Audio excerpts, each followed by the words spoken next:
Hello students. Hello students and welcome back to our latest lecture series. तो last class में हम discuss कर रहे थे चैप्टर 10 जो कि बात करता है काउंटर फीटिंग के ऑफेंस से रिलेटेड जितने ऑफेंसेस हैं उनसे डिस्कस करता है. सो इसमें हमने देखा कि चार चीजें हैं. मतलब सब्जेक्ट मैटर जो है टारगेट जो है वो चार चीजें हैं. मतलब पॉइंट गवर्नमेंट. सो इस चैप्टर के अंदर इन चार के साथ होने वाले जो ऑफेंसेस हैं काउंटर फीटिंग का जो ऑफेंस है उसके बारे में डिटेल में डिस्कस किया गया है. सो लास्ट लेक्चर में हमने सबसे पहले ये चीज समझी थी कि व्हाट इज काउंटर फीटिंग कहते किसे हैं. उसके बाद फिर हमने इस चैप्टर को स्टार्ट किया एंड देन हमने देखे इसके कुछ सेक्शंस हमने कवर किए थे अप टिल सेक्शन 182. यहाँ तक हमने कवर कर लिया है राइट. So 183 से स्टार्ट करते हैं. The section states efficacy writing from substance bearing government stamp or removing from a document a stamp used for it with intent to cause loss to the government.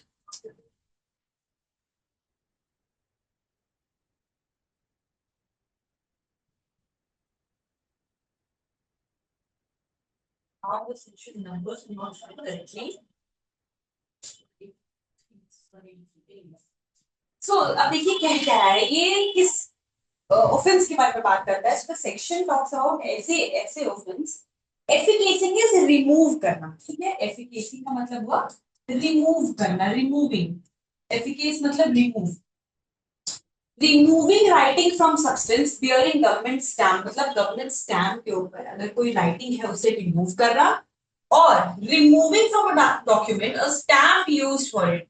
किसी document से government stamp हटाना या कोई writing हटाना किस intention से ताकि government को लॉस इनकर कराया जा सके. देखिए क्लियरली लिखा है with intent to cause loss to the government. ठीक है. तो मतलब ऑब्जेक्टिव जो है वो बहुत क्लियर है. क्या चीज है to uphold government revenue interest and prevent financial fraud. इससे बचाने के लिए इस सेक्शन को लेके आया गया. ठीक है. अब ये कर क्या रहा है बेसिकली जो भी गवर्नमेंट के स्टैम्प्स हैं उसके साथ जो टैंपरिंग की गई है. टैंपरिंग मतलब जो छेड़छाड़ की गई है. क्या लिख रहा है. लिख रहा है उसकी राइटिंग रिमूव करना या उसके स्टैम्प को रिमूव करना. तो आप उससे छेड़छाड़ कर रहे हो.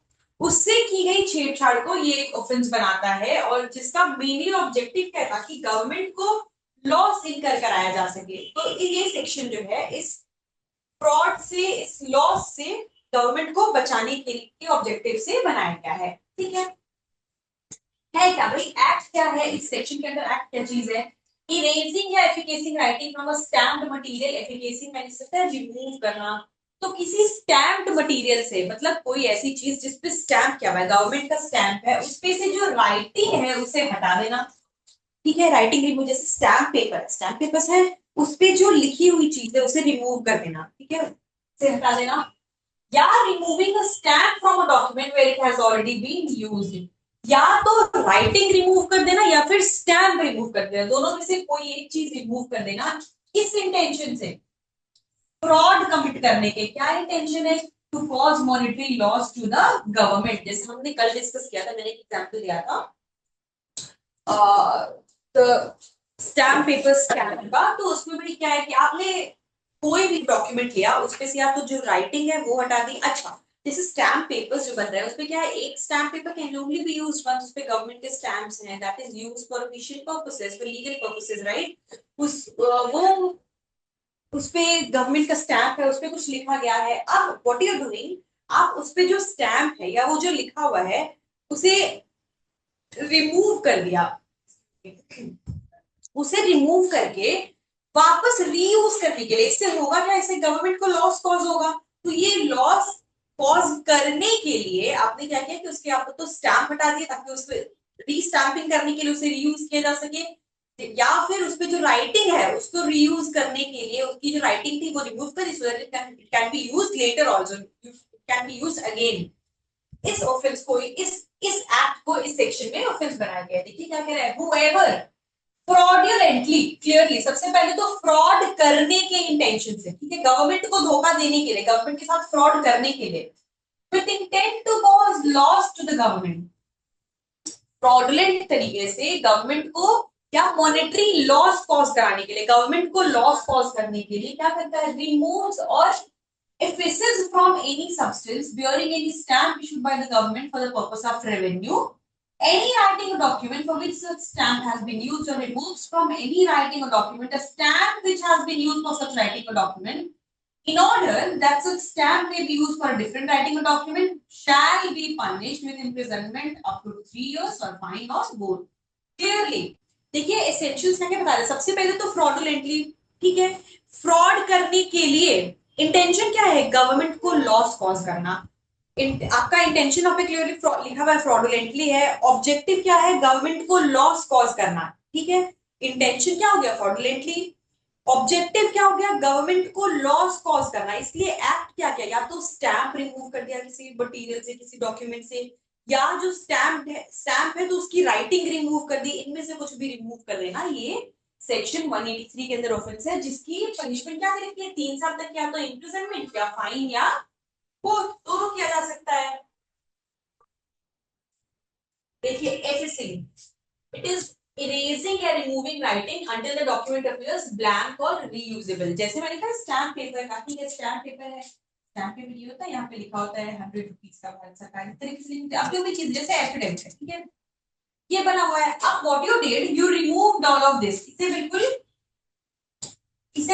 क्लियर कर दिया. ठीक है. किस इंटेंशन से इसे क्लियर कर दिया? इसे राइटिंग जो थी इसे रिमूव कर देंगे. इंटेंशन ही ये है कि फ्रॉड किया जाए गवर्नमेंट के साथ, गवर्नमेंट को लॉस कॉज कराए. जैसे स्कैमर्स होते हैं, क्या करते हैं? यही तो करते हैं. तो इस चीज को deceitful intent to cheat the state for rightful revenue, इसे ये एक ऑफेंस अंडर सेक्शन 181, जिसकी पनिशमेंट है 3 साल तक की इम्प्रिजनमेंट और फाइन और बोथ. अब आते हैं 184 पे. Using government stamp known to have been before use. 184 क्या कह रहा है? whoever fraudulently or with intent to cause loss to the government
ऐसा स्टैम्प जो कि ऑलरेडी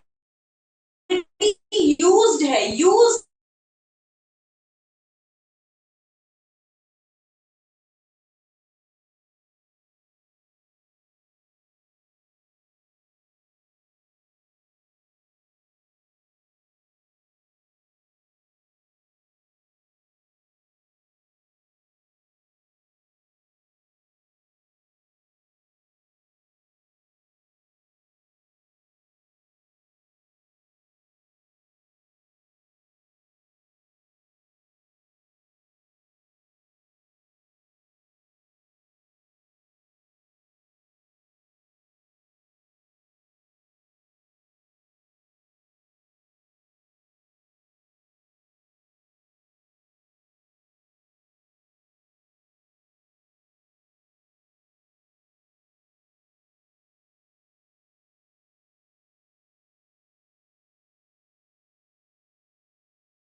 नाउ 185, अब 185 क्या कह रहा है?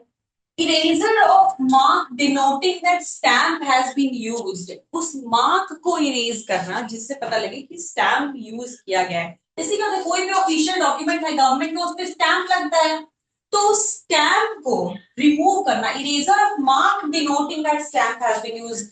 स्टैम्प रिमूव करने के बाद हमने 183 में कर दिए। अब जो मार्क है उस मार्क को इरेज करना, वो बात कर रहा है सेक्शन 185। देखिए 185 क्या कह रहा है? whoever, again intention वही से है, fraudulently or with intent to cause loss to the government, erases or removes a stamp from issued by the government for the purpose of revenue, any mark put or impressed upon such stamp for the purpose of denoting that the same has been used, or knowingly that in his possession or sells or disposes of any such stamp from which such mark has been erased or removed, or sells or disposes of any such stamp which he knows to have been used. इसके बाद ये punishment दी है। अब देखिए ये section क्या कह रहा है। सेक्शन एक ऐसे ऑफेंस की बात करता है, जैसे हमने ऊपर देखा, ऊपर तो सेक्शन में हमने देखी सारे में इंटेंशन तो पहले से है। अच्छा, जब हम ये चैप्टर पढ़ते हैं तो सबसे पहली बात ये है कि वो ये चीज तो बहुत क्लियर है कि ये पूरे ऑफेंस जो कमिट किए जा रहे हैं ये क्लियरली गवर्नमेंट को लॉस कॉज कराने के लिए। अब अगर आप नोट्स फेक बना रहे हो, या आप स्टैम्प पेपर्स नकली बना रहे हो, या स्टैम्प नकली बना रहे हो, या कॉइन्स फेक बनाए जा रहे हैं, अल्टीमेटली इससे हो क्या रहा है? लॉस तो गवर्नमेंट इंकर कर रही है, गवर्नमेंट को ही लॉसेस हो रहे हैं। तो ये जो भी जितने भी ऑफेंस इस चैप्टर के अंदर दिए गए, ये सारे इवेंचुअली लॉस गवर्नमेंट को कॉज करा रहे हैं, राइट? ये सेक्शंस जो हैं ये बात करते हैं ऐसे ऑफेंस की, भाई इंटेंशन जहां पे बहुत क्लियर है, या तो दो चीजें दे रखी, या तो फ्रॉड कमिट करना, या गवर्नमेंट को लॉस कॉज कराना। ठीक है, 183 में जैसे हमने देखा, वहां पे क्या कह रहा है कि या तो स्टैंप रिमूव करना, वही चीज तो कह रहा है, एफिकेसी writing from successful government stamp और removing from a document stamp used for it, या तो राइटिंग रिमूव करना या स्टैंप रिमूव करना। 185 किस बारे में बात कर रहा है? देखिए 185 addresses the fraudulent erasure or removal of cancellation marks on revenue stamp। ठीक है,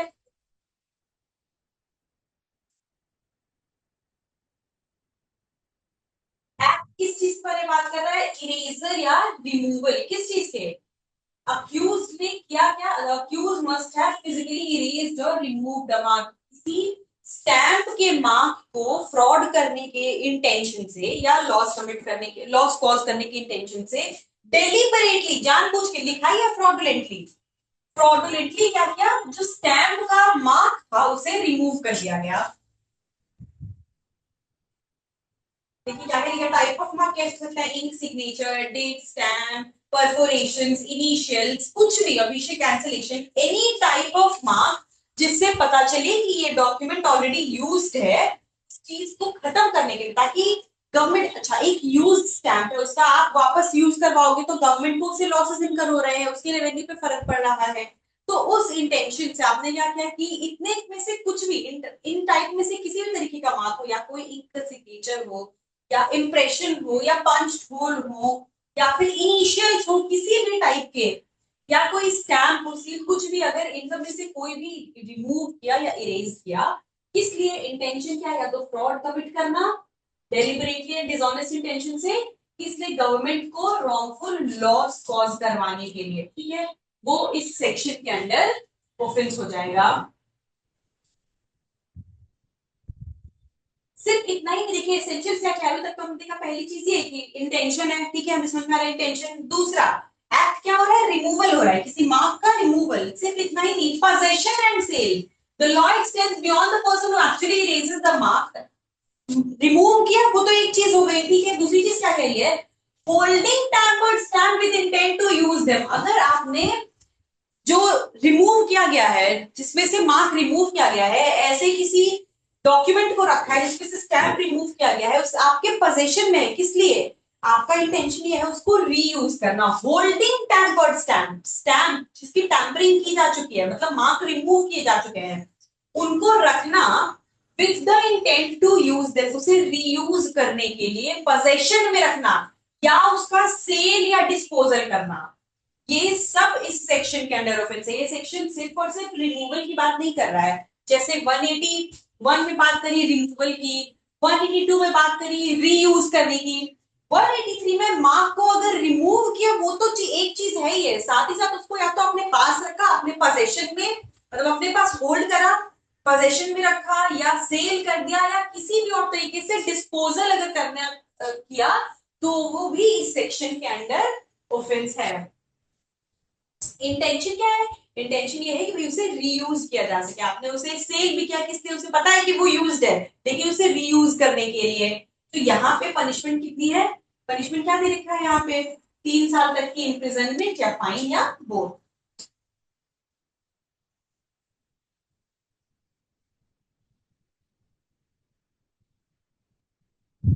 नाउ सेक्शन 186। अब सेक्शन 186 क्या कहता है?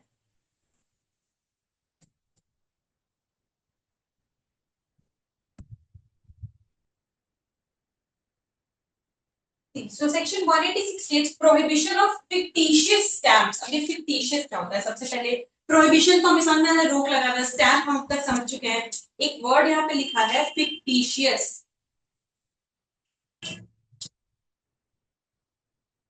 fictitious का मतलब नकली, जाली, ठीक है। तो प्रोहिबिशन ऑफ फिक्टिशियस स्टैम्प, जो फेक स्टैम्प है उस पे रोक लगना, ये सेक्शन क्या कह रहा है? देखिए, whoever, कोई भी इंसान makes, knowingly utters, deals in or sells any fictitious stamp or knowingly uses for any postal purposes any fictitious stamp।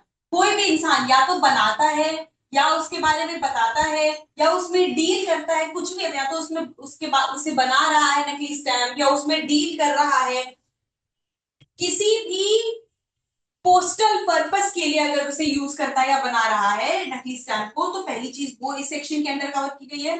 दूसरा, has in his possession without lawful exercise any fictitious stamp, बिना किसी reason के, बिना किसी lawful reason के उसके पास एक नकली स्टैम्प पोजेशन में है, मतलब आपके पास है लेकिन आपके पास कोई रीजन नहीं है कि आपके पास कहां से आया। जैसे हमने पहले भी पढ़ा था बैंक नोट के केस में कि भाई अगर आपके पास काउंटरफीट नोट्स हैं आपके पोजीशन में तो दैट इज एन ऑफेंस, लेकिन अगर आपके पास कोई लॉफुल एक्सक्यूज नहीं है, if you prove, burden of proof is on the person जिसके पोजीशन से मिला है, कि अगर आप इसको प्रूव कर देते हो कि नहीं this is because of some lawful authority जो मेरी है and I am going to dispose it to the RBI or something like that, ठीक है, तो you have a lawful reason because of which that thing is with you, is in your possession. लेकिन यहाँ पे ये कह रहा है विदाउट एनी लॉफुल रीजन, अगर फिक्टिशियस स्टैम्प्स आपके पास हैं, जैसे आप अगर मान लीजिए आपके पास पाया जाता है लेकिन आप कह रहे हो कि नहीं ऐसा है कि ये जो है ये मेरे पास आए गए थे, यू हैव सम ड्यूटी जिसमें आपने सीज किया है, अगर ठीक है उन चीजों को सीज किया है अगर, तो वो आपके पास लॉफुल अथॉरिटीज है and you will be disposing later on. लेकिन अगर किसी लॉफुल अथॉरिटी के लॉफुल रीजन के बिना आपके पास नकली स्टैम्प्स हैं तो वो भी इसके अंदर कवर किए गए हैं। C. Makes or without lawful excuse has in his possession any die, plate, instrument or material for making any fictitious stamp। पहले देखिए क्लॉज ए में क्या कहा कि या तो आप बना रहे हो या उसमें डील करते हो, ठीक है। बी कह रहा है आपके पोजेशन में है, पूरी पूरी बात नकली स्टैम्प के बारे में की गई है, ठीक है। सी कह रहा है अच्छा चलो या तो बना रहे हो या आपके पास ऐसी कोई भी चीज है, कोई डाय है, कोई प्लेट है, कोई इंस्ट्रूमेंट है, कोई भी चीज है जो कि बनाने के लिए हेल्प करेगी, जो कि नकली स्टैम्प बनाने के काम आएगी, मतलब प्रेपरेशन स्टेज। अगेन जैसे हमने पहले देखा काउंटरफीटिंग भी प्रेपरेशन स्टेज को भी पनिशेबल बनाया है, तो यहाँ पे भी फिक्टिशियस स्टैम्प के केस में क्लॉज सी कह रहा है कि भाई आप बना रहे हो वो तो है ही है, बना रहे हो या डील कर रहे हो वो तो एक चीज है ही ऑफेंस, लेकिन अगर प्रिपरेशन में हो उसके लिए चीजें खरीदी, उसके लिए प्लेट्स इकट्ठे किए, या उसके लिए डाई इकट्ठा किया, या उसके लिए जो टूल्स लगेंगे वो इकट्ठा किया उसको बनाने के लिए, तो वो जो है वो भी इसके अंडर कवर होगा। Shall be punished with fine extending up to 200 rupees, वो इन तीनों चीजों को पनिशेबल बनाया गया है।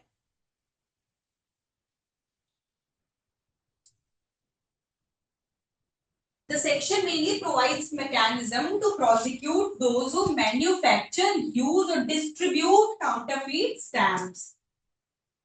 उसे बनाना, उसकी तैयारी करना, उसे यूज करना, उसे डिस्ट्रीब्यूट करना, उसमें डील करना, ये सारी चीजें सबसेक्शन 1 में जो हम देख सकते हैं पनिशेबल बनाई गई हैं। प्रोहिबिटेड एक्टिविटीज में क्या क्या आ गया? हमने देखा मेकिंग, डिस्ट्रीब्यूटिंग, डीलिंग, सेलिंग और यूजिंग, ये सारी चीजें। ठीक है। मेंटल एलिमेंट क्या है? नोइंगली, सब कुछ आप जानकारी के साथ कर रहे हो। ठीक है, आपको पता है कि नकली स्टैम्प, आप जो चीज खरीद के लेके जा रहे हो, फॉर एग्जाम्पल आप डाई लेके जा रहे हो, ठीक है, you know that the dye will be used in preparation of a fictitious stamp, you know that, you have the knowledge, still you do that. तो ये इसमें मेंटल इंटेंट क्या, मेंटल एलिमेंट क्या है? यू हैव द नॉलेज कि इसका क्या purpose है, या आप सेल कर रहे हो तो आपको जानकारी है, आप उसके बारे में बता रहे हो, उसे डिस्ट्रीब्यूट कर रहे हो, आपको जानकारी है।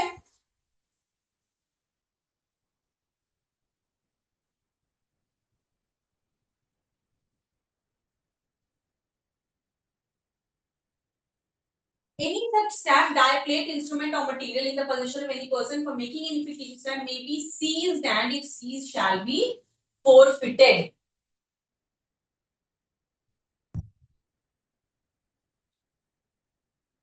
सबसेक्शन टू क्या कह रहा है? देखिए सबसेक्शन टू कह रहा है, अभी हमने वन में पढ़ा कि भाई उसका बनाना, उसकी मैन्युफैक्चरिंग, उसका डिस्ट्रीब्यूशन, उसका यूजेज, ये सारी चीजें पनिशेबल हैं। ठीक है।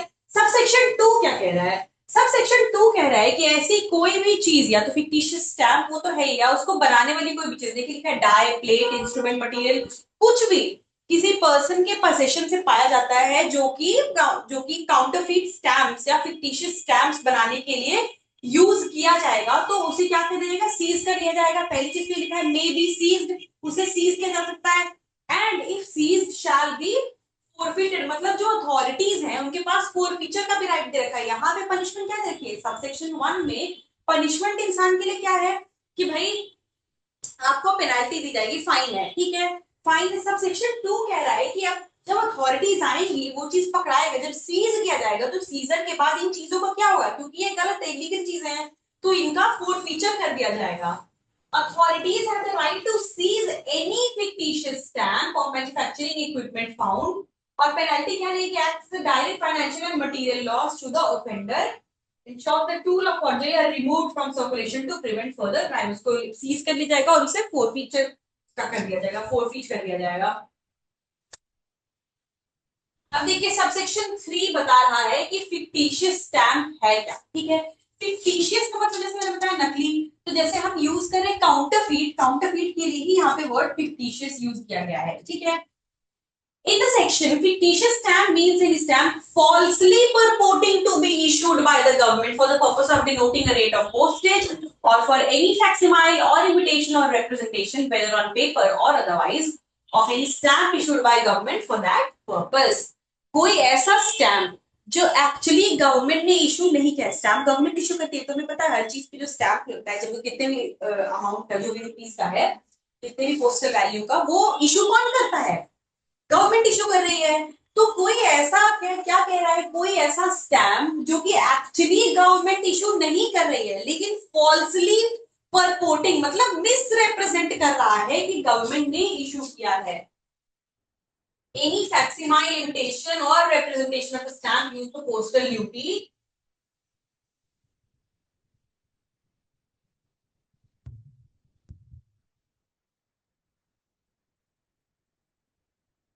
ये इस सेक्शन के अंडर कवर हो जाएगा कि भाई कोई ऐसा स्टैम्प जो कि गवर्नमेंट ने इशू नहीं किया है, लेकिन जो गवर्नमेंट के पर्पसेस के लिए, फैक्सिमाइल के लिए, इमिटेशन के लिए, रिप्रेजेंटेशन के लिए, किसी भी चीज के लिए अगर वो मिस रिप्रेजेंट कर रहा है कि भाई गवर्नमेंट ने उसे इशू किया गया है, तो वो इस सेक्शन के अंडर फिक्टिशियस स्टैम्प कहा जाएगा।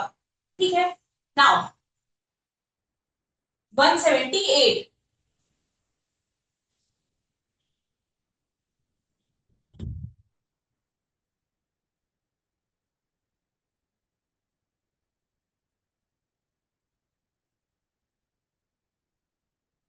ये सेक्शन क्या कह रहा है? देखिए person employed in mint,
now 187 देखिए, person employed in mint. Mint कौन सी जगह है? मिंट मतलब वो खाने वाला मिंट नहीं, मिंट की बात की जा रही है जहां पे कॉइन्स बनते हैं, जहां कॉइन्स बनते हैं उस जगह को मिंट कहते हैं, ठीक है। तो person employed in mint causing coin to be different weight or composition from that fixed by law. If you all remember when we started this chapter, हमने सबसे पहले कॉइन के डेफिनेशन में देखा कि भाई क्या है कि एक सर्टेन तरीके से उसका कॉम्पोजिशन होता है, ठीक है। मतलब कितना सिल्वर, कितना जो भी चीजें उसमें मटेरियल जाएंगी, उसका एक सर्टेन, उस पर क्या स्टैंपिंग होगी, क्या डिजाइन है, उसका एक सर्टेन तरीके का कॉम्पोजिशन है, सर्टेन डिजाइनिंग है, फिक्स्ड है, ठीक है। तो ये सेक्शन कह रहा है, 187 कह रहा है कि वो लोग जो मिंट में काम कर रहे हैं, मिंट कौन सी जगह? The place where coins are manufactured, ठीक है। Mint is the place where coins are manufactured, उसे मिंट कह रहे हैं, मिंट कहते हैं, ठीक है। तो ऐसे वो लोग जो कि मिंट में एम्प्लॉयड है, वो क्या करते हैं? causing coin to be of different weight or composition from that fixed by law। जैसे लिखा था उसका composition, उसकी weight सब fixed होता है। एक कॉइन का कितना वेट होगा, एक 10 रुपी कॉइन का वेट क्या होगा, उसकी कॉम्पोजिशन कैसी होगी, उससे कोई छेड़छाड़ कर रहा है, अगर उसमें किसी तरीके का कोई चेंज कर रहा है, मिंट में काम करने वाला कोई एम्प्लॉय अगर कॉइन के कॉम्पोजिशन या उसके वेट, उससे किसी तरीके की टैंपरिंग कर रहा है, उससे कुछ छेड़छाड़ कर रहा है, तो ये इस सेक्शन के अंडर पनिशेबल है। अब देखिए सेक्शन क्या कहता है। Section 187 addresses offenses committed by employees of a government mint who intentionally alter the weight or composition of coins। या तो उसकी वेट या कॉम्पोजिशन, कॉइन के लिए वही चीज है, उसका वेट है, उसकी डिजाइन, उसकी कॉम्पोजिशन, यही चीजें हैं। तो उसके वेट से या उसकी कॉम्पोजिशन से कोई अगर डेलिबरेटली जानबूझ के जब एम्प्लॉयमेंट का छेड़छाड़ करता है, तो इस सेक्शन के अंदर कवर किया जाता है। ये सेक्शन क्या रहा है? whoever being employed in any mint lawfully established in India, कोई भी ऐसी मिंट जो कि इंडिया में है, वहां पे काम करने वाला कोई एम्प्लॉय does any act, कुछ ऐसा करता है, और उसमें which is legally bound to, या तो कुछ करता है या कुछ नहीं करता जो उसे करना चाहिए था, ठीक है। एक्ट और ओमिशन हमने पढ़ा था, दोनों चीजें होती हैं अनलॉफुल। तो एक्ट मतलब कोई अनलॉफुल एक्ट करता है, या ओमिशन मतलब जो कुछ करना चाहिए था लीगली वो नहीं करता है। With the intention of causing, intention क्या है देखिए, with the intention of causing any coin issued from that mint to be of a different weight or composition from the weight or composition fixed by the law। क्या करता है? जानबूझ के उसके कुछ ऐसा करता है जिससे उसके कॉइन की वेट या कॉम्पोजिशन से छेड़छाड़ करने की कोशिश करता है। मतलब कोई इंसान जो मिंट में एम्प्लॉय है, मतलब मिंट का एम्प्लॉय अगर इंटेंशनली जानबूझ के कॉइन की composition,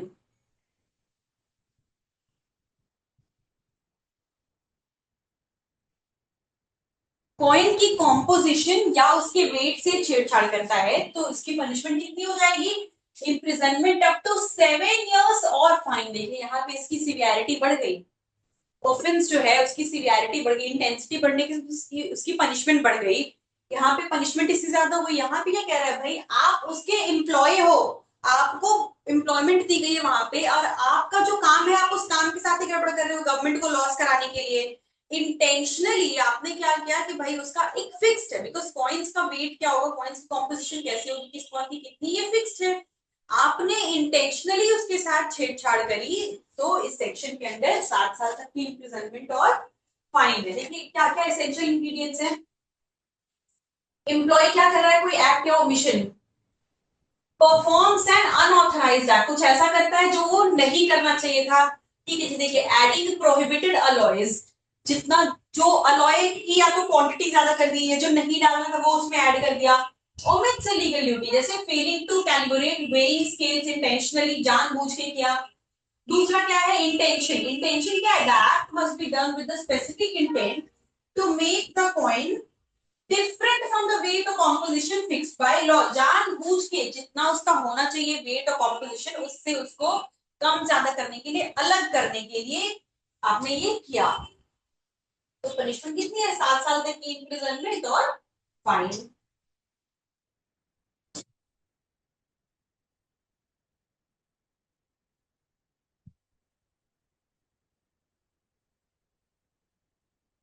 Now, last section of this chapter, 188. Unlawfully taking coining instrument from mint. Whoever without lawful authority takes out any mint, out of any mint lawfully established in India, any coining tool or instrument shall be punished with imprisonment up to 7 years and fine. यहाँ पे क्या कह रहा है, कोई भी इंसान, अब देखिए मिंट कोई भी स्टैब्लिश कर सकता है क्या? नहीं, ऐसे तो नहीं किया जा सकता है, अथॉरिटी के साथ गवर्नमेंट स्टैब्लिश करती है, ठीक है। तो क्या कह रहा है कि भाई कोई मिंट से अगर कोई भी इंसान, whoever, ठीक है, कोई भी इंसान बिना अथॉरिटी के अगर मिंट से कोई ऐसी टूल या कोई ऐसी मशीनरी लेके जाता है जो कि कॉइन बनाने के लिए हेल्प करती है, establish in India, in India any coining tool और इंस्ट्रूमेंट, ऐसा टूल जो कि या इंस्ट्रूमेंट जो कॉइन बनाने के लिए यूज किया जाता है, उसे अगर बिना अथॉरिटी के कोई इंसान लेके जाता है तो वहां पनिशमेंट कितनी है? 7 साल तक की इम्प्रिजनमेंट और फाइन। सो ये कुछ छोटे छोटे सेक्शंस थे, ये चैप्टर बहुत ही इजी है। अब यहाँ से हम शुरू करेंगे मेनली चैप्टर 11 से, तब अगेन कॉन्सेप्ट्स आते हैं that need to be discuss. तो इस चैप्टर में क्या था, चैप्टर 10 में पूरी बात करी 4 तरीके की चीजें, कॉइन्स, नोट, चाहे वो बैंक नोट हो या करेंसी नोट हो, दोनों, एंड साथ ही साथ गवर्नमेंट स्टैम्प, इनकी काउंटर फीटिंग के बारे में। काउंटर फीटिंग मतलब उनको नकली बनाना, ठीक है। तो इस सेक्शन में हमने देखा उनको नकली बनाना, उसकी मैन्युफैक्चरिंग, उसकी सेलिंग, उसकी डिलीवरी, इन सब से रिलेटेड जो चीजों को ऑफेंस माना गया है, ठीक है। अगर आप नोट नकली बना रहे हो, अगर आप कॉइन्स नकली बना रहे हो, अगर स्टैम्प्स नकली बना रहे हो, इन सबको ऑफेंस माना गया है, इस चैप्टर के अंदर ऑफेंस कंसिडर किया गया है एंड इनकी पनिशमेंट्स है। सो यही इजी चैप्टर, इससे जनरली क्वेश्चंस आते नहीं है प्री में, अगर आए भी थोड़े बहुत तो पनिशमेंट बेस्ड क्वेश्चंस, छोटे क्वेश्चंस एक दो मेनली आ सकते हैं, अदरवाइज इनसे क्वेश्चंस नहीं पूछते हैं। Now what we need to discuss thoroughly is this chapter 10, sorry 11.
Now chapter 11.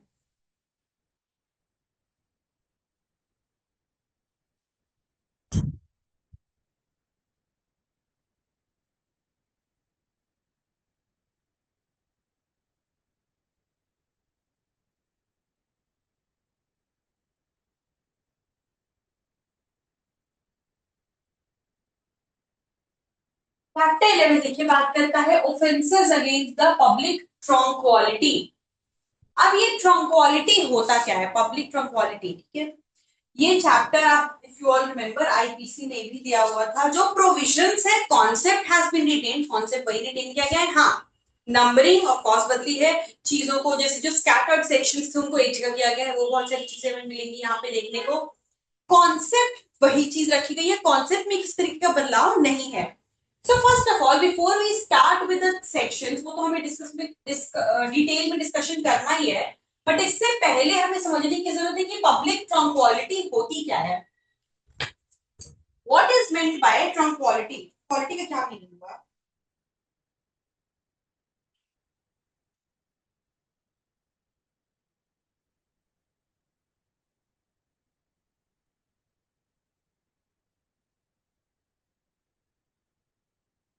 Public ट्रंक्वालिटी, ट्रंक्वालिटी का मतलब क्या हुआ?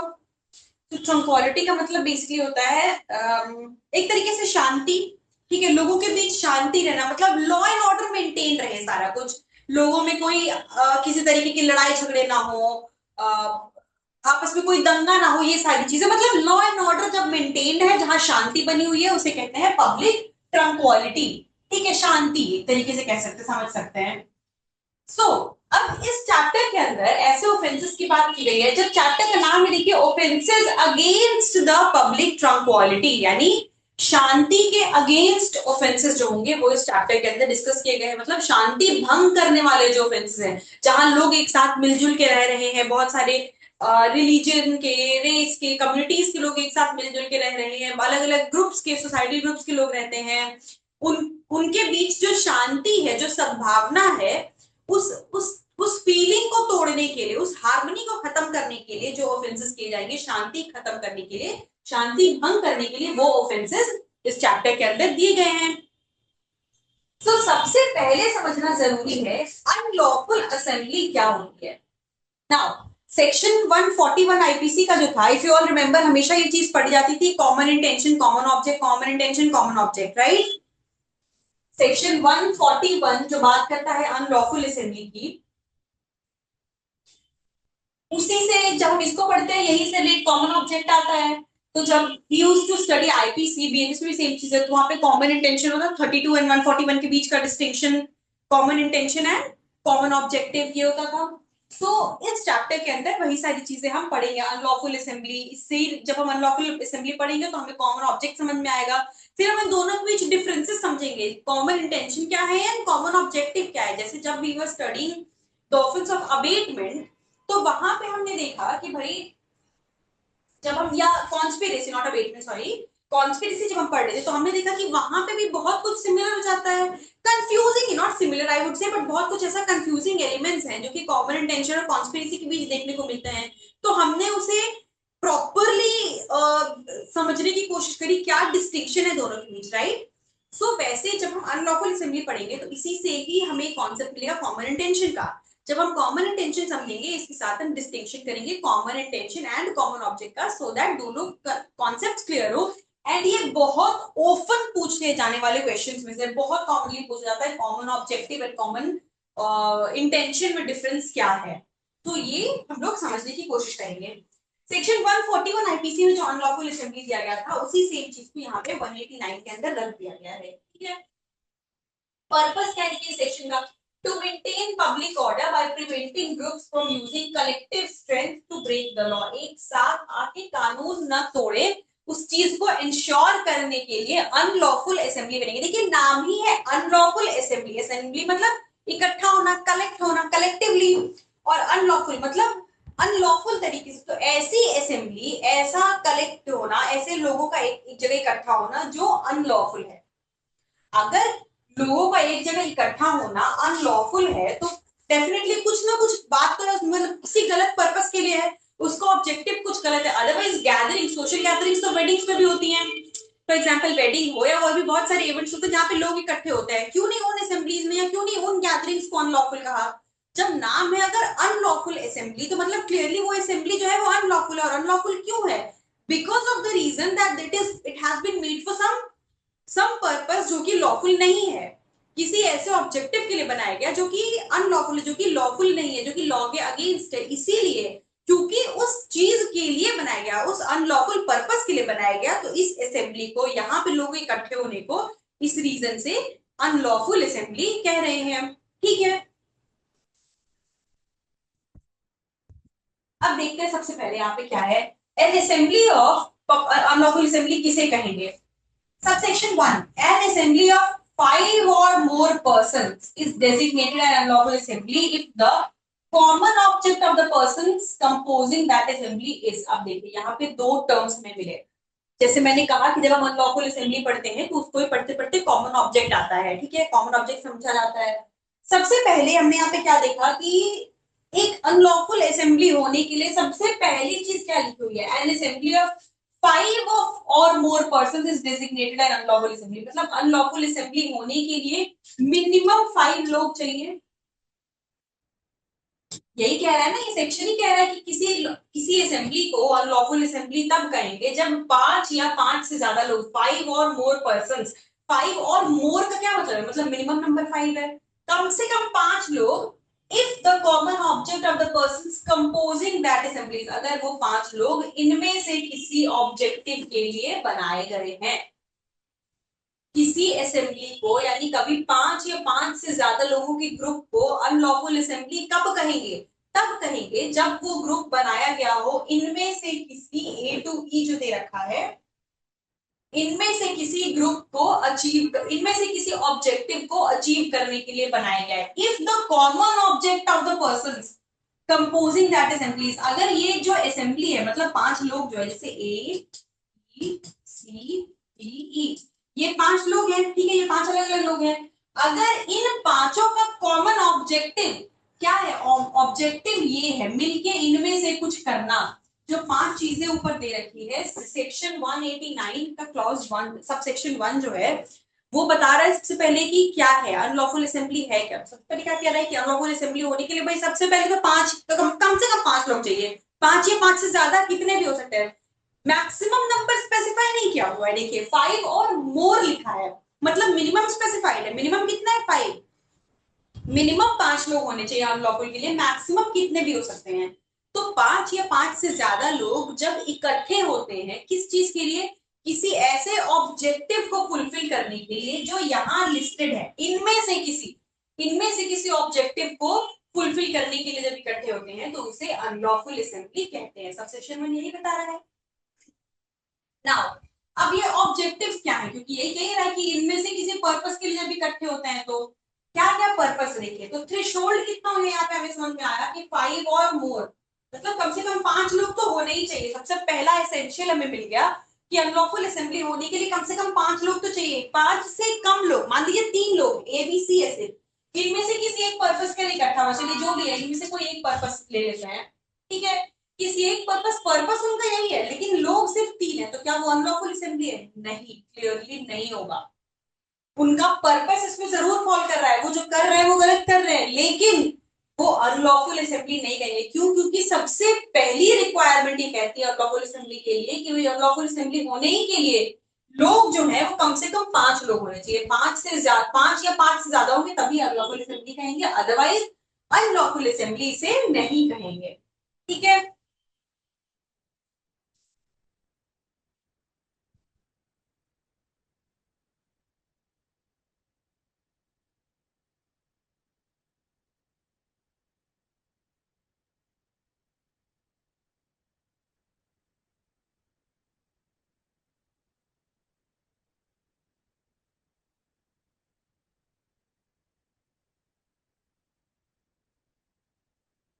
अब देखिए वहां पे 5 रीजंस दे रखे हैं, A B C D E. 5 reason मतलब 5 ऑब्जेक्टिव दे रखे हैं जिस पर्पस के लिए। ऑब्जेक्टिव क्या है? वो पर्पस है जिसके लिए अनलॉफुल असेंबली बनाई गई है। तो 189 सब सेक्शन 1 में 5 पर्पसेस दे दिए। इन्हीं पर्पसेस को, ये जो 5 रीजंस दे रखे हैं, पर्पस कहिए रीजन कहिए जो भी कहिए, इन्हें ही हम कॉमन ऑब्जेक्ट कह रहे हैं। कॉमन ऑब्जेक्ट, ठीक है। ये 5 जो दे रखा है इसे ही कॉमन ऑब्जेक्ट कह रहे हैं। मतलब अनलॉफुल असेंबली जो है अगर इन चीजों के लिए बनाई गई है, इनमें से किसी भी एक रीजन के लिए 5 या 5 से ज्यादा लोग इकट्ठे हुए हैं करने के लिए अगर, तो वो अनलॉफुल असेंबली हो जाएगी। ठीक है। अब देखिए यहां से ही हमें एक चीज समझ में आती है कि कॉमन, पहला डिफरेंस हमें समझ में आएगा अगर if you all remember the concept of common intention that we discussed earlier.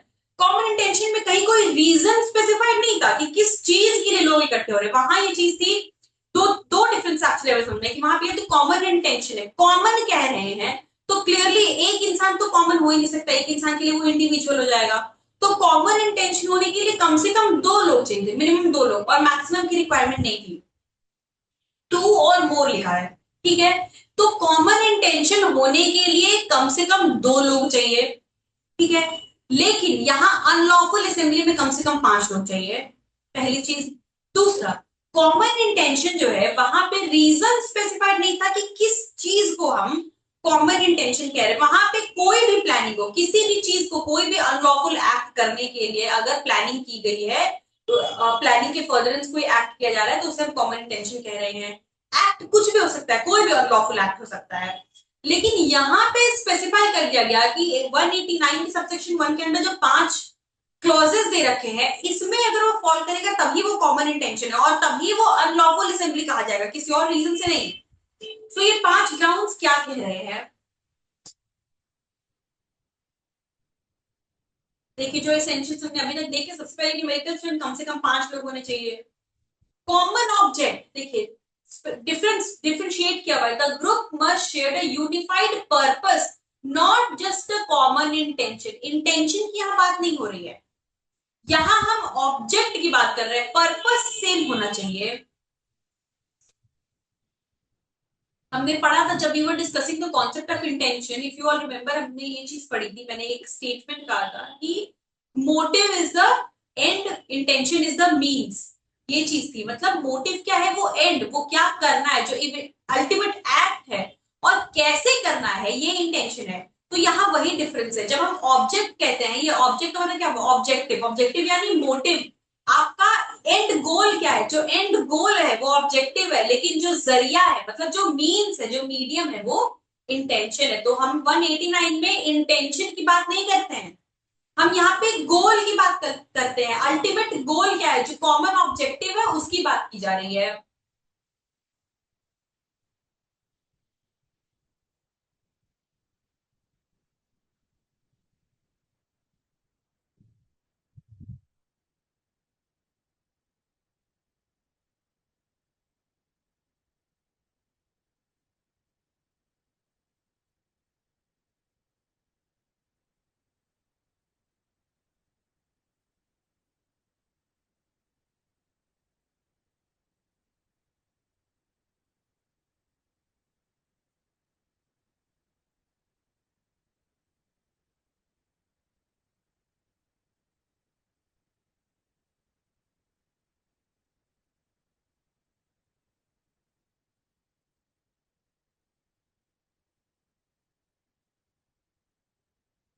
ना देखिए, जैसे मैंने कहा कम से कम 5 लोग चाहिए, और डिफरेंशिएट भी करें, कॉमन ऑब्जेक्टिव होना चाहिए, इंटेंशन नहीं। दूसरी चीज, purpose must fall into one of the specified categories, जो इस सेक्शन में दे रखा है, इसी के अंडर वो पर्पस फॉल करना चाहिए।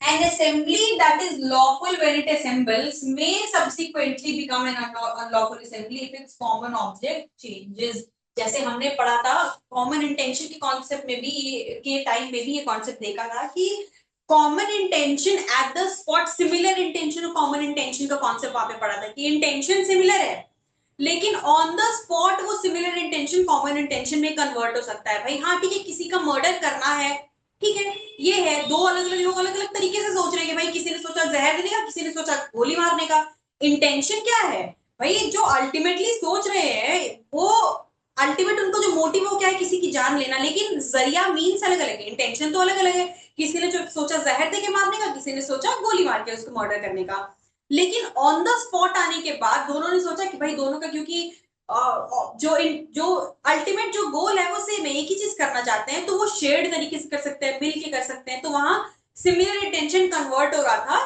कॉमन इंटेंशन भी, हमने देखा था। वैसे ही यहाँ कह रहा है एक असेंबली, यहाँ हम पढ़ रहे हैं अनलॉफुल असेंबली की बात, मतलब अनलॉफुल असेंबली होने के लिए ऑब्जेक्टिव यही होने चाहिए, कोई और ऑब्जेक्टिव है तो अनलॉफुल असेंबली नहीं है। तो वही कह रहा है कि कोई असेंबली जो लॉफुल थी इनिशियली, बनाई गई किस लिए, एक लॉफुल असेंबली के, जैसे 20 लोग, 5 लोग, 20 लोग इकट्ठे हुए, लेकिन वो एक पीसफुल रिवोल्ट, पीसफुल प्रोटेस्ट के लिए इकट्ठे हुए, तो भाई क्या ये तो एक लॉफुल असेंबली, आप कर सकते हो, प्रोटेस्ट करना आपका अधिकार है, बिल्कुल कर सकते हो, तो ये असेंबली लॉफुल है। लेकिन इसी में मान लीजिए कुछ एंटी सोशल एलिमेंट्स थे, उन लोगों ने मिलकर कोई प्लानिंग करी, और बाद में इनमें से कोई एक ऑब्जेक्टिव के साथ कोई एक्ट करने लगे, ठीक है, इनमें से कोई एक ऑब्जेक्टिव के फुलफिलमेंट के लिए काम करने लगे, तो बाद में ये जो लॉफुल असेंबली थी ये अनलॉफुल बन गई। वही चीज कह रहे हैं, जो नोट वाला पॉइंट है कि एक असेंबली हो सकता है इनिशियली लॉफुल हो, लेकिन सब्सिक्वेंटली उसके ऑब्जेक्ट के चेंज के साथ वो अनलॉफुल बन सकती है, ये पॉसिबल है होना। जैसे सिमिलर इंटेंशन कन्वर्ट हो रहा था कॉमन इंटेंशन में, वैसे ही यहाँ पे कह रहा है कि lawful assembly later on unlawful assembly बन सकती है, जब ऑब्जेक्ट का अगर चेंज हो। अब ये ऑब्जेक्ट जो हम कह रहे हैं वो है क्या क्या चीजें, ठीक है, किस किस चीज के बारे में कहा गया है। सबसे पहले, to overawe by criminal force और show of criminal force the central government और एनी स्टेट गवर्नमेंट और पार्लियामेंट और the legislature of any state और any public servant in the exercise of the lawful power of such public servant. अब देखिए bye now, क्योंकि हमने offences against human body पढ़े हैं, तो बाय नाउ वी नो कि what is meant bye criminal force. हमने पढ़ा था फोर्स क्या है, क्रिमिनल फोर्स क्या है, असॉल्ट क्या है, ये सारी चीजें हमने पढ़ी थी। ठीक है, तो ये क्या क्या है, और ओवरऑल का मतलब भी हमें पता है, ओवरऑल मतलब शो करना। ठीक है, तो to overawe by criminal force दिखाना किस पे, the central government or show of criminal force the central government or any state government or parliament of the legislature of any state, या तो सेंट्रल गवर्नमेंट को दिखाना या स्टेट गवर्नमेंट को दिखाना, या क्या कह रहे हैं, या पार्लियामेंट को दिखाना या लेजिस्लेचर, किसी स्टेट लेजिस्लेचर को, किस चीज किस लिए, और any public servant in the exercise of the lawful power of such public servant, किसी पब्लिक सर्वेंट को या इनमें से किसी को भी क्रिमिनल फोर्स दिखाना, क्रिमिनल फोर्स से डराना, दहशत पैदा करना, उनके लॉफुल पावर को के एक्सरसाइज में उनको शो करना, उनको एक्सरसाइज करने से रोकने के लिए। टू ओवरऑल क्रिमिनल फोर्स, डराना, दहशत पैदा करना, और show of criminal force the central government, state government, parliament, state legislature और एनी पब्लिक सर्वेंट, इनमें से किसी को भी क्रिमिनल फोर्स दिखाना, किस चीज में, इन the exercise of lawful power of such public servant, उनके लॉफुल ड्यूटी जो है, लॉफुल पावर जो है उसके एक्सरसाइज के दौरान। अब जैसे मान लीजिए कोई एमपी है, ठीक है, उन्होंने अपने जिस कॉन्स्टिट्यूएंसी से वो जीते हैं उस कॉन्स्टिट्यूएंसी के लिए उन्होंने कोई स्कीम बनाई।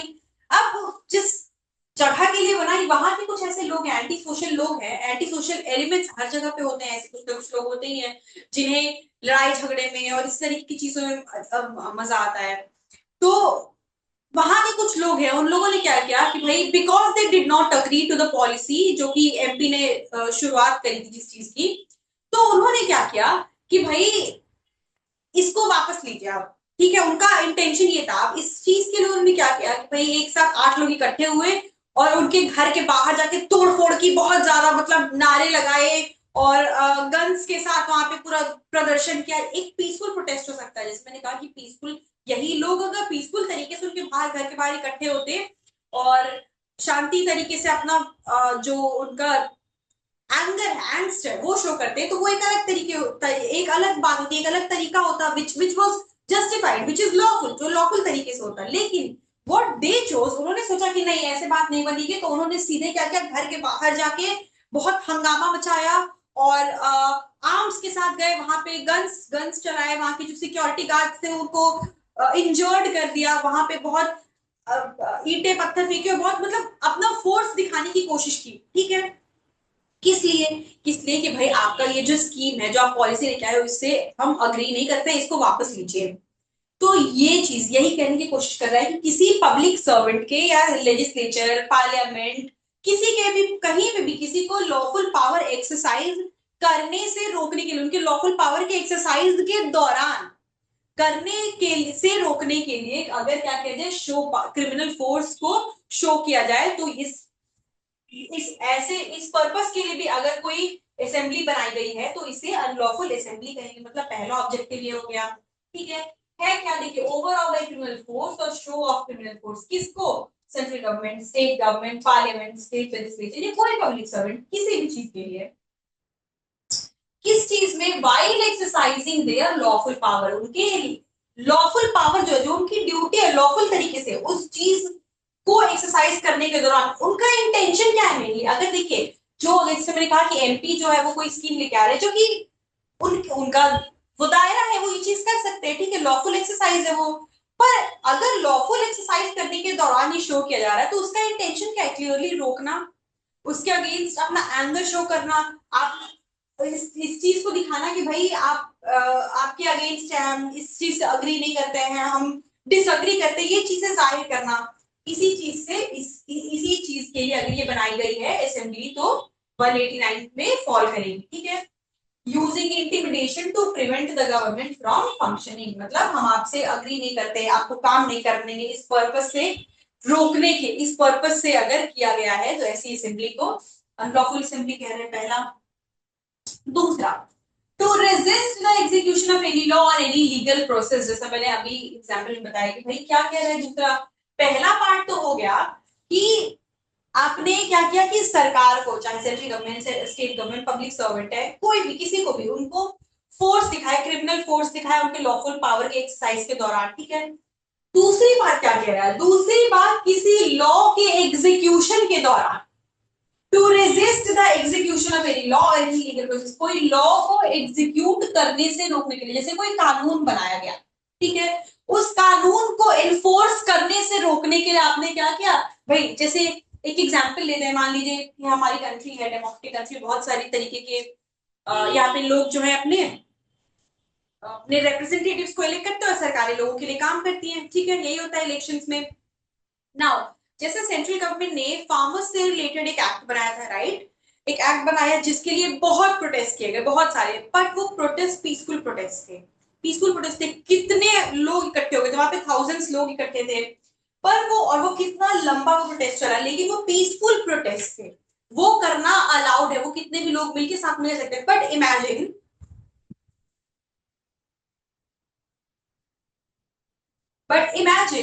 उन्हीं प्रोटेस्ट के दौरान अगर वो लोग इकट्ठे होकर वायलेंस करने लगते हैं, तो वो कितना, सिचुएशन को कंट्रोल करना कितना मुश्किल हो जाता। वैसे ही किसी चीज को, और उसका उनका ऑब्जेक्टिव क्या था, वो प्रोटेस्ट को क्यों करे थे, ताकि वो लॉ इंप्लीमेंट ना किया जाए, उनका, उनकी डिमांड क्या थी, उनकी डिमांड यही थी कि इस लॉ का इंप्लीमेंटेशन नहीं होना चाहिए, एग्जीक्यूशन नहीं होना चाहिए। यही चीज कह रहा है, किसी लॉ के एग्जीक्यूशन को रोकने के लिए, टू रेजिस्ट, अगर आप कोई किसी लॉ के एग्जीक्यूशन को रोकने के लिए अगर कोई असेंबली बना रहे हो, तो ये अनलॉफुल असेंबली में फॉल करेगा, ठीक है। एक्ट क्या है, resisting the execution of any law और लीगल प्रोसेस, जैसे कि physically blocking a police officer from making a lawful arrest, इस तरीके से जो भी, preventing a court order, court के ऑर्डर से किसी को पुलिस पकड़ के लेके जा रही है, पूरा वहां पे लोग इकट्ठे हो गए कि नहीं नहीं ले जाने देंगे, ये सारी चीजें इसके अंदर आएंगी। थर्ड क्या कह रहा है, कमिटिंग मिसचीफ और क्रिमिनल ट्रेसपास और अदर ऑफेंस, किसी ट्रेसपास या मिसचीफ या किसी और ऑफेंस को, देखिए अदर ऑफेंस यहाँ पे लिख दिया, अगेन नाउ ये जो अदर ऑफेंस लिख दिया ना, ये वी कैन सी कि भाई बहुत ब्रॉडर चीज देखी गई है, जैसे ओपन एंडेड रख दिया इसे, क्योंकि यहाँ पे कोई कैप नहीं लगाया हुआ है, कोई लिमिट नहीं लगाई हुई है कि ये अदर ऑफेंस है क्या, तो ये जब तक क्लियर नहीं हो जाएगा अदर ऑफेंस, इसमें किसी भी ऑफेंस को डाला जा सकता है, अगर मिसचीफ या क्रिमिनल ट्रेसपास या इस तरीके के, और साथ ही साथ, लेकिन क्योंकि इस तरीके कैसे ऑफेंसेस साथ में दिए हैं, मिसचीफ या क्रिमिनल ट्रेसपास ऐसे ऑफेंसेस हैं, ये ऑफेंस किसके अगेंस्ट किए जाते हैं, ह्यूमन बॉडी के अगेंस्ट, बॉडी के अगेंस्ट तो नहीं होते हैं, ये ऑफेंसेस प्रॉपर्टी के अगेंस्ट किए जाते हैं।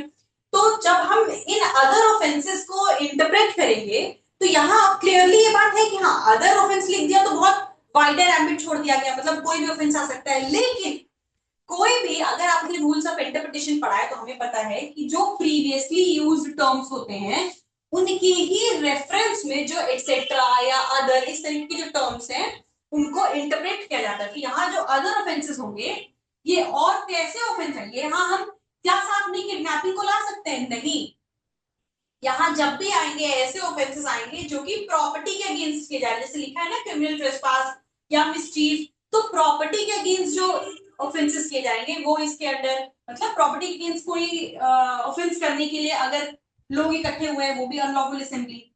ठीक, क्या कह रहा है, by means of criminal force, show of criminal force to any person to take or obtain possession of any property or to deprive any property of the enjoyment of right of way or the use of water or other incorporeal right of which he is in possession of or enjoyment or to enforce any right or supposed right or। अब ये क्या कह रहा है, देखिए अभी तक के तो हमें तीन चीज समझ में आ गई, अब ये डी क्या कह रहा है,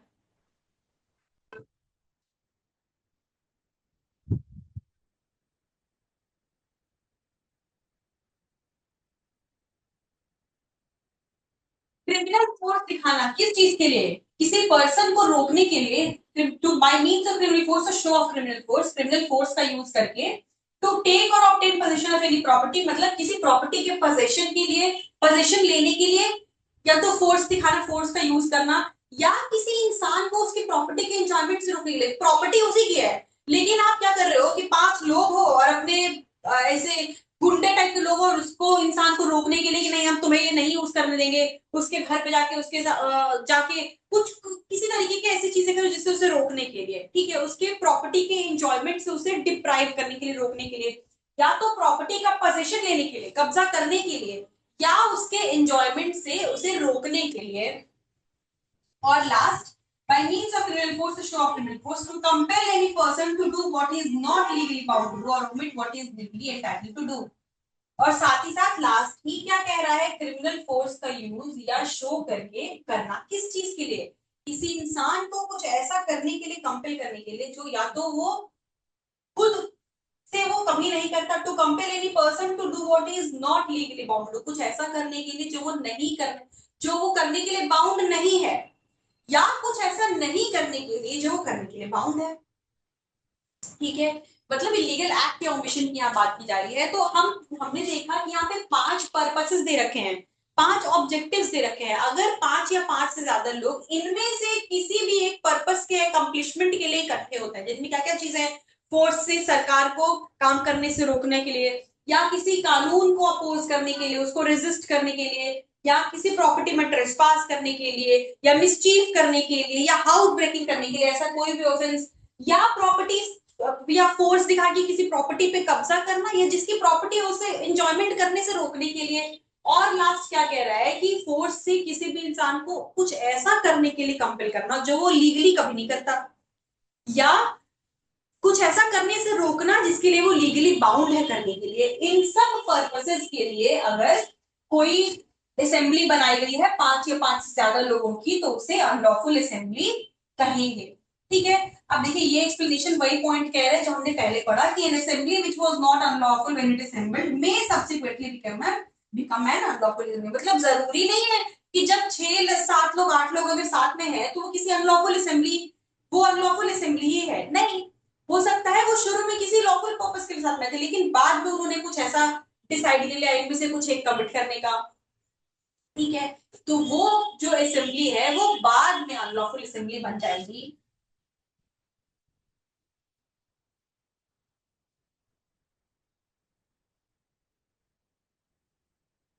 तो आई होप कि यहां तक ये समझ में आया।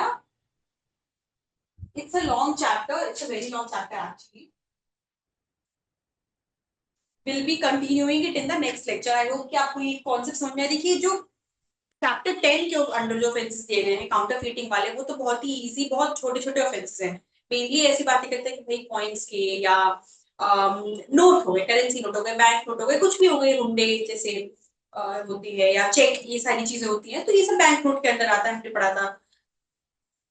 या स्टैम्प है, गवर्नमेंट स्टैम्प्स है, इनको नकली बनाना, बेचना, डेरिवेट करना, सेल परचेस, कुछ भी ऐसा करना, ये सारा करने का ऑब्जेक्टिव क्या है, why would someone do that, clearly पहली पहली क्वेश्चन तो ये है। अगर ऐसा कोई इंसान कर रहा है तो उसका ऑब्जेक्टिव बहुत बहुत क्लियर है कि फ्रॉड कमिट करना, या अल्टीमेटली हो क्या रहा है भाई, उससे गवर्नमेंट को लॉस हो रहा है, तो ऐसा कुछ करना इस इंटेंशन से अगर वो कर रहा है तो वो चैप्टर 10 के अंदर बहुत सारे ऑफेंसेस दे रखे हैं, उनमें से फॉल करेगा। ठीक है, उसके बाद आते हैं चैप्टर 11 पे। चैप्टर 11 के अंदर इट्स अ लॉन्ग चैप्टर जो कि बात करता है ऐसे ऑफेंसेस की जो कि जनरली सोसाइटी की जो शांति है, मतलब एक normal law and order maintain रहता है, तब सोसाइटी कैसे चलती है, एक कानून की व्यवस्था है उस तरीके से, उस हिसाब से चलती है। एक नॉर्मली सिटीजन कैसे बिहेव करेंगे, जो लोग हैं कॉमन पीपल है वो किस तरीके से बिहेव करेंगे, एक सेट ऑफ नॉर्म्स है, उस हिसाब से लोग रहते हैं, तभी जाके कोई इम्बैलेंस सिचुएशन नहीं होती है, तब जाके एक लॉ एंड ऑर्डर मेंटेन रहता है। तो ये एक ऐसी सिचुएशन की बात करता है ये चैप्टर, चैप्टर 11, जहां पे कि उस जो नॉर्मल सिनेरियो है, लॉ एंड ऑर्डर जहां पे नॉर्मल तरीके से, मतलब सोसाइटी नॉर्मल चल रही है, उस जो शांति बनी हुई है, उस शांति को तोड़ने के लिए, शांति को भंग करने के लिए जब ऑफेंसेस हो रहे हैं, तो उन ऑफेंसेस को इस कैटेगरी में डाल रखा है। नाउ इसलिए इसका नाम है ऑफेंस अगेंस्ट पब्लिक ट्रंक्विलिटी। जैसे मैंने पहले बताया ट्रंक्विलिटी मतलब शांति, तो शांति को तोड़ने के लिए, इसको भंग करने के लिए जो ऑफेंसेस है वो इस कैटेगरी में दे रखे हैं। सबसे पहले अब जो जब हम ऑफेंस शुरू करें उससे पहले हम बात करते हैं कि अनलॉफुल असेंबली सबसे पहले दे रखा है कि अनलॉफुल असेंबली क्या है। 5 या 5 से ज्यादा लोगों का इकट्ठा होना कुछ स्पेसिफिक पर्पसेस को अकम्प्लिश करने के लिए, उसे अनलॉफुल असेंबली कह रहे हैं। ठीक है, अब इसकी पनिशमेंट है, अलग अलग सिनेरियोस दे रखे हैं। ये भी जो सेक्शन आप देखोगे ये बहुत लंबा सेक्शन है, जब हम आईपीसी में जाते हैं ये इतना लंबा सेक्शन नहीं था, इसमें जो वेरियस जो अलग अलग सेक्शंस थे, अलग अलग सिनेरियोस, जैसे उसका एक मेंबर होना या आर्म्स के साथ होना, ये सारे अलग अलग सेक्शन थे, छोटे छोटे सेक्शंस, उन सबको मर्ज करके एक सेक्शन बना दिए गए, इसलिए इट्स अ लॉन्गर सेक्शन, लेकिन कंसोलिडेशन है बहुत सारे सेक्शंस का। तो will be continuing it in the next lecture. I hope कि ये कॉन्सेप्ट समझ में आए, because it is very important कि सबसे पहले ये समझ में आए, बिकॉज इसी से ही रिलेटेड सारी चीजें हम आगे पढ़ेंगे। तो सबसे पहले अनलॉफुल असेंबली होने के लिए जो रिक्वायरमेंट्स हैं, अगर रिक्वायरमेंट्स क्लियर हो गई तो कॉन्सेप्ट क्लियर हो जाएगा। सबसे पहले क्या है, 5 लोग कम से कम एटलीस्ट है, क्योंकि सेक्शन क्या कह रहे हैं 5 और मोर, तो at least 5 people have to be there. तो 5 लोग तो होंगे ही होंगे, तो कम से कम 5 लोग हो। और किस लिए इकट्ठे हो, जरूरी नहीं कि 5 लोग हैं तो सारे अनलॉफुल असेंबली हो गए, नहीं, वो किसी लॉफुल पर्पस के लिए थे तो बिल्कुल ठीक है, आप बिल्कुल इकट्ठे हो सकते हो। लेकिन ये लोग अगर इकट्ठे हुए हैं इनमें से किसी, जो A B C D E clauses दे रखे हैं, इनमें से किसी पर्पस के अकम्प्लिशमेंट के लिए, तो उस कॉमन, इसे कह रहे हैं कॉमन ऑब्जेक्ट, और इसके लिए अगर इकट्ठे हुए हैं तो हम इस असेंबली को अनलॉफुल असेंबली कह रहे हैं, राइट। अब इसके जैसे मैंने कहा वेरियस अलग अलग सिनेरियोस में अलग अलग पनिशमेंट्स है, तो will be continuing it in the next lecture. Meanwhile, if you have any queries, please feel free to reach out to us and take care and keep studying.